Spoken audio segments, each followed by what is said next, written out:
Romans, countrymen, lend me your ears. As one of the most prolific playwrights in history, William Shakespeare wrote many types of plays, from comedies to tragedies. One of William Shakespeare's tragedies, Julius Caesar, deals with topics including the tendency of power to corrupt, the sway leaders hold over society, the clash between destiny and free will, as well as the issues of pride, jealousy, justice, morality, and revenge.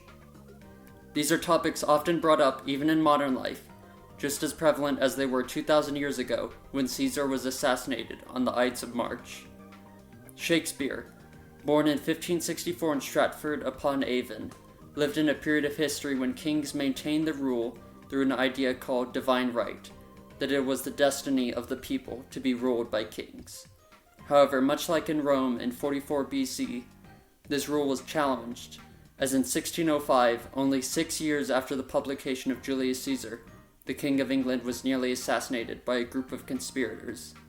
As one of Shakespeare's contemporaries, Ben Jonson's prediction that Shakespeare was not of an age, but for all time, not only reflects his long-standing legacy in literature, but also the fact that many of his themes are universal across history.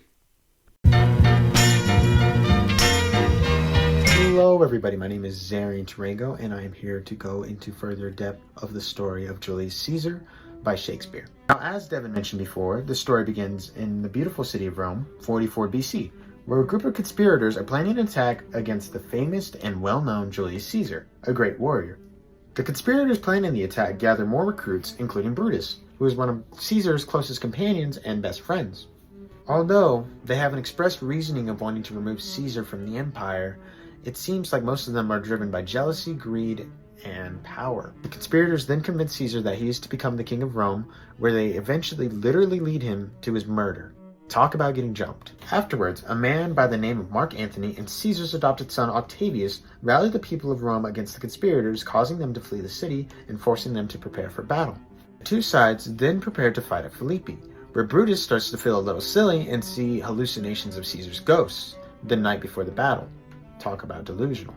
And to put the cherry on top of this Sunday, Cassius, a politician and brother-in-law of Brutus, and Brutus both know they aren't going to win this battle, yet they still want to fight it.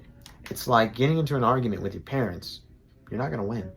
At the Battle of Philippi, Brutus and Cassius begin to lose hope and start to lose horribly, to the point they decide to commit suicide in order to avoid being captured. This is where the so-called tragedy of the story comes into play.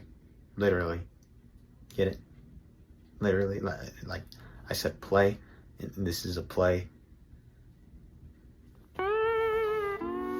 Eventually, Mark Antony and Octavius find Brutus's dead body and decide to give him a proper burial, because unlike the other conspirators, he had his heart in the right place. And thus, that brings us to the conclusion of the tragedy of Julius Caesar, and the rise of a new empire. Baby, baby, baby, baby, baby, baby. Whoa, baby, baby, baby, baby. What's this? Open letter already?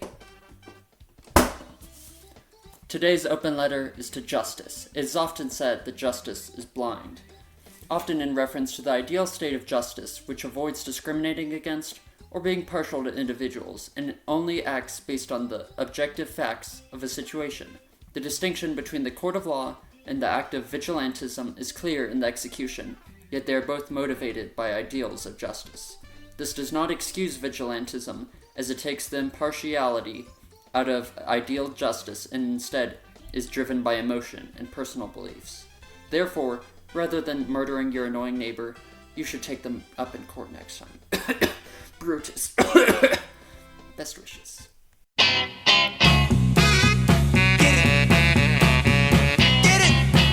Hi, I'm Caleb, and I'm going to talk to you about the symbols and themes in Julius Caesar. The first symbol we're going to talk about is the crown, which symbolizes the power that the person has and the kingship. The first ruler was Julius Caesar, and many people liked him, but when his enemy Brutus defeated him, he then became the ruler after him. Not many people liked Brutus, and so they started to rebel against him. Even though you have the power over the people, that doesn't mean people will follow you and not rebel. This play demonstrates that. Another type of symbolism in this play would be the way people change their mind and sway to something different. As Brutus is trying to defeat Julius Caesar, he tries to get people to help him and tell them what he could do better than Julius to convince those people to like him. Once he became the new ruler, there were people that didn't like the way that he ruled. So what Brutus did was talk to those people to get them to follow his lead. Some people followed along with him, but after a while people realized how bad of a leader he was and ended up rebelling against him. This shows how easy it is for people to get led on and swayed by someone. As Julius Caesar dies in the middle of the play, his ghost is a foreshadow of Brutus's fate at the end of the play, but his appearance also serves as a manifestation of Brutus's guilt. Though he has just justified actions repeatedly, Brutus still struggles with the burden of having between complicate in the assassination, and he clearly feels haunted by the memory of betraying Caesar's trust. The ghost identifies itself to Brutus as the evil spirit, perhaps meaning that only Brutus can see the ghost, or else that the ghost represents an evil inherent in Brutus himself. Either way, the phantom symbolizes Brutus' inner conflict and the knowledge that his commitment to Rome won over his friendship with a man who trusted him. Following his second sighting of the ghost in Philippi, Brutus accepts his fate, and his final words speak to the war that has been raging within him from the moment he agreed to kill Caesar, right upon the moment he died for it. I killed not thee with half so good a will. As many of these characters have motivations, we're going to talk about Cassius. One of the large motivations for Cassius, the head of the conspirators, is the belief that through his free will can transform his life for the better. As he's talking to Brutus, he states that the fault is not in our stars, but in ourselves, that we are underlinings. Rather than believing that he is destined to be a servant of a king such as Caesar, Cassius and Brutus are motivated by a vision of a world where there is not a king to rule over them. While Brutus stays true to his vision, Cassius seems to be corrupted by power after Caesar's assassination, as he has given away offices for bribes. This exemplifies the tendency of power to corrupt as well as the strength of free will. This is Treyway, trying to show you the real way, not the play way. We start with when the Roman Republic was made in 509 BC. Without years of economic problems and government corruption, it all started to fall apart like a malfunction. It all dates back to 100 BC, when brought into this world was Julius Caesar.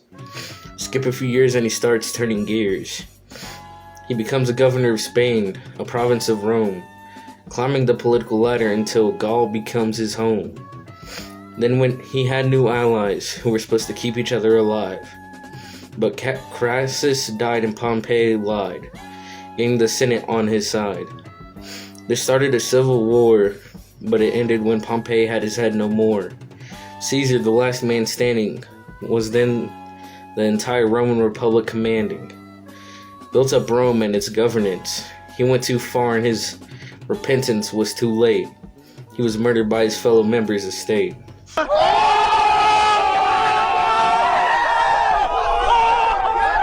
In the end, the play taught us power is the root of evil. The death of Julius Caesar shows the length people would go to get dictatorship, and people need to be cautious so they give their power too.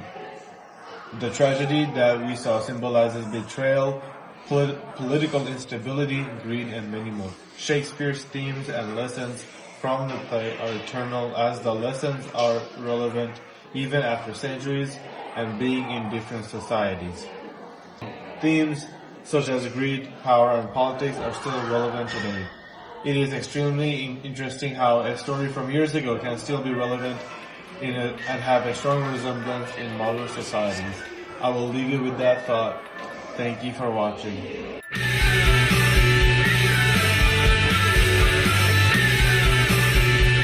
You ain't eat a tree from... Did you eat... I'ma ask you again. Did you eat a tree from right here? Alright.